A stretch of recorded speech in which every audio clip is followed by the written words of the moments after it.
então, dentro desse tema e da minha colaboração no campo filosófico, sociológico, quando eu pensei que a gente podia estar sentando e hoje está acontecendo isso, era pensar, né, como que razão, né, e fé podem caminhar juntas.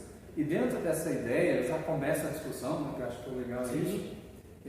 Se a gente entender que o ser humano é um ser multidimensional, ou seja, ora dentro da sociedade, a gente busca questionar as coisas, buscar respostas por meios mais empíricos, sensíveis ou meios da própria ciência, vamos dizer assim, e ora nós somos do lado da emoção, né, do lado da crença. Então pensar o homem é pensar ele nesses dois componentes, que é um ser pensante, racional, mas também um ser de fé. Eu vou usar um exemplo assim bem básico, brasileiro, né? Nós somos brasileiros, então temos aí a nossa paixão, muitas das vezes, pelo futebol. E a gente sabe que às vezes o time da gente não vai bem, é ruim.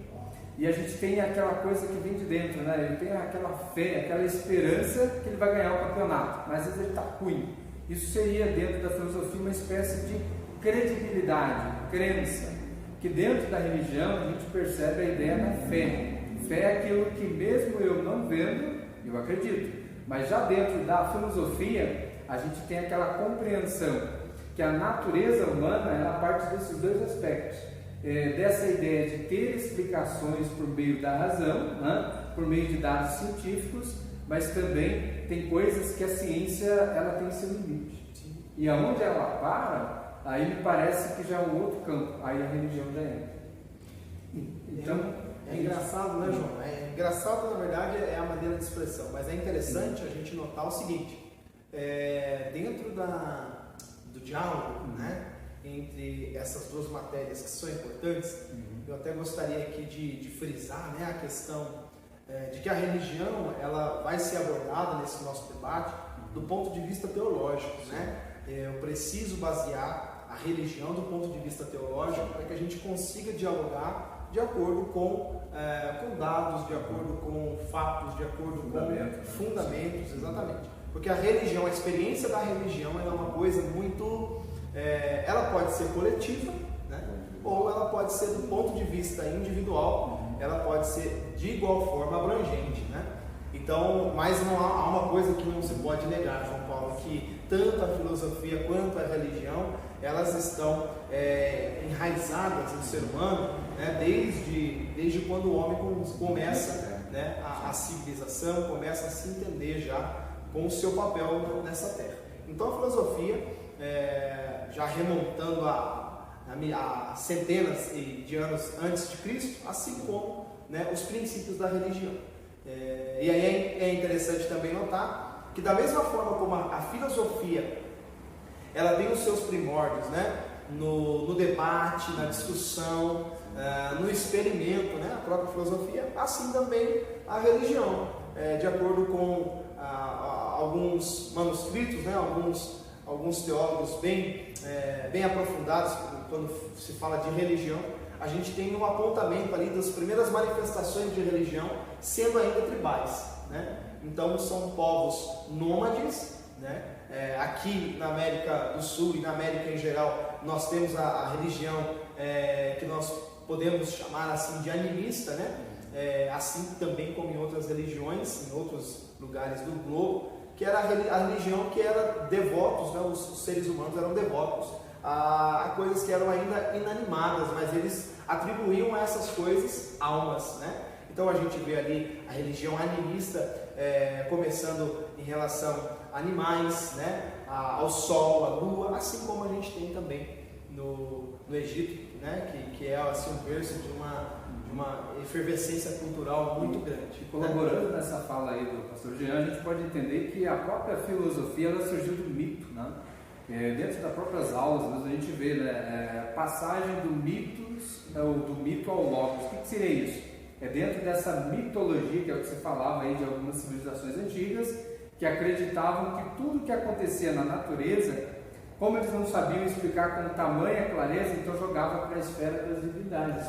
Então os mitos eram a forma científica ou a ciência da época, o conhecimento que o homem tinha para ele explicar fenômenos da natureza, como a morte, a doença, a questão mesmo de um grupo que venceu a guerra, né? Aí se cria a ideia do Deus da guerra, enfim. Essa mitologia, ela remonta ao primeiro conhecimento do homem, que aos poucos, por que a filosofia ela surge do mito?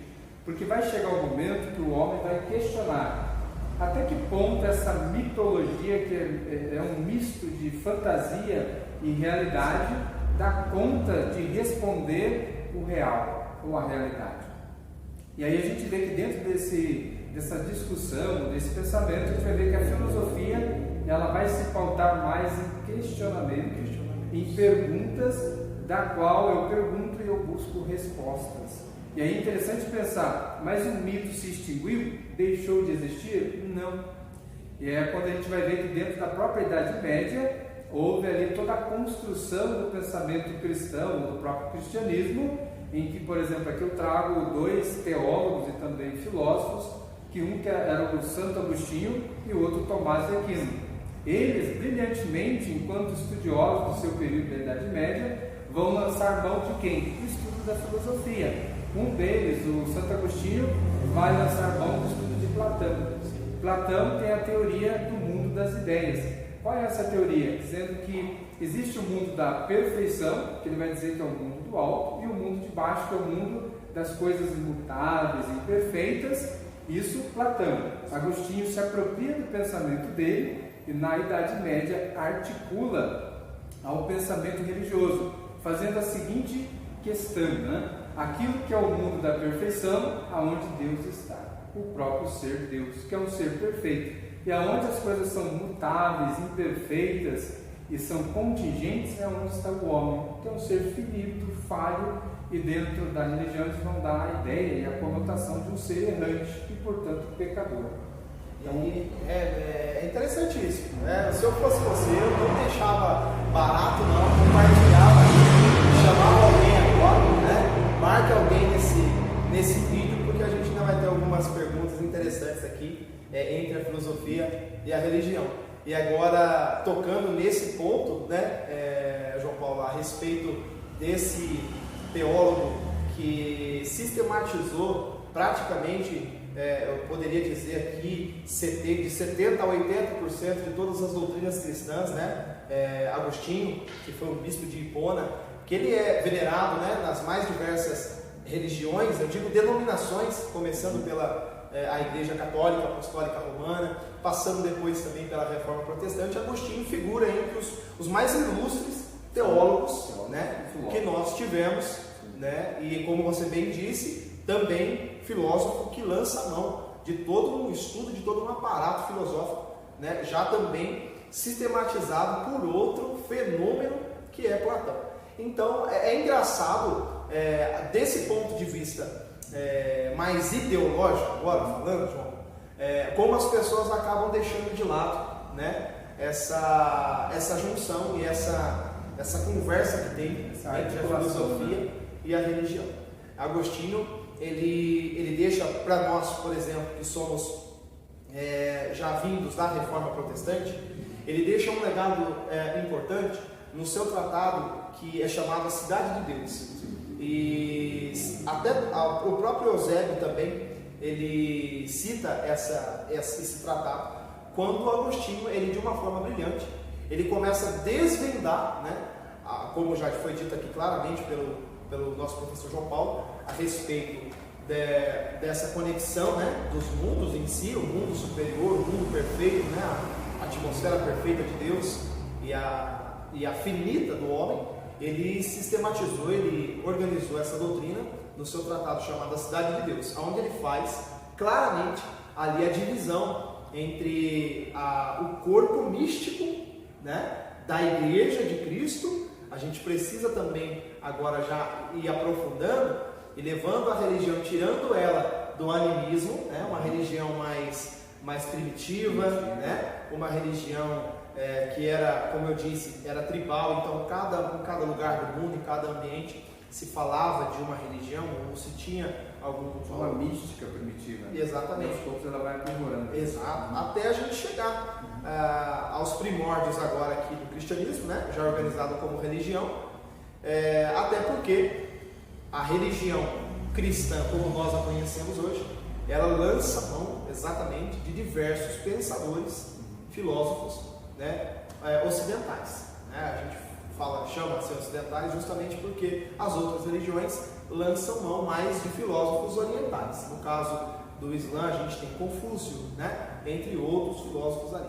Mas do lado do Ocidente, a religião cristã, ela tem um profundo apego da questão religiosa com a questão filosófica.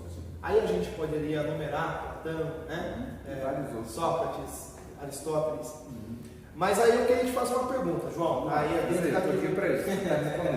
dentro daquilo que a gente organizou, porque isso aqui parece que está tudo perfeito, mas isso aqui nada mais é do que um bate-papo. Então, eu gostaria de saber o seguinte, né, em relação à filosofia, como é que, se você puder dizer para a gente, ou do ponto de vista individual de um dos filósofos, ou de um dos grandes pensadores, ou da filosofia em geral, como é que a religião ela é vista, né, do ponto de vista filosófico, João? Ou do ponto de vista até sociológico também, viu, João? Porque lembrando, o convidado de hoje aqui, eu não sei quem é o convidado, se sou eu ou se sou ele, mas é um de nós. A gente está junto. Mas uma boa pergunta. Hoje ele é professor de filosofia e de sociologia. Então, dentro dessas duas matérias, mais uma área da qual eu tenho paixão e é muito cara para mim, que é a filosofia. Então, tentar responder essa questão é uma questão bem interessante. Primeiro, quando a gente discute ou dialoga, né, na filosofia é muito comum a gente falar discutir no sentido de dialogar sobre as ideias. E aí me vem à cabeça essa questão. Pensar a natureza humana, eu volto nela. Né? Filosofia é fundamento. Então eu vou na natureza, na raiz do ser humano para entendê-lo. Volta aquela ideia, o ser humano é um ser multidimensional, ou seja, nós temos várias dimensões. O ser humano é um ser social, histórico, filosófico, espiritual, teológico, enfim, a gente aborda todas essas ciências. E quando eu vou tentar explicar isso, me parece assim, dentro da filosofia, eu não posso fechar a ideia, né? O homem não é só um ser espiritual e não é só um ser religioso, ele é um ser científico também, né? Então, quando tem esse tema, que é provocativo, né, gente, vocês que estão ouvindo aí, fé e razão caminham juntas?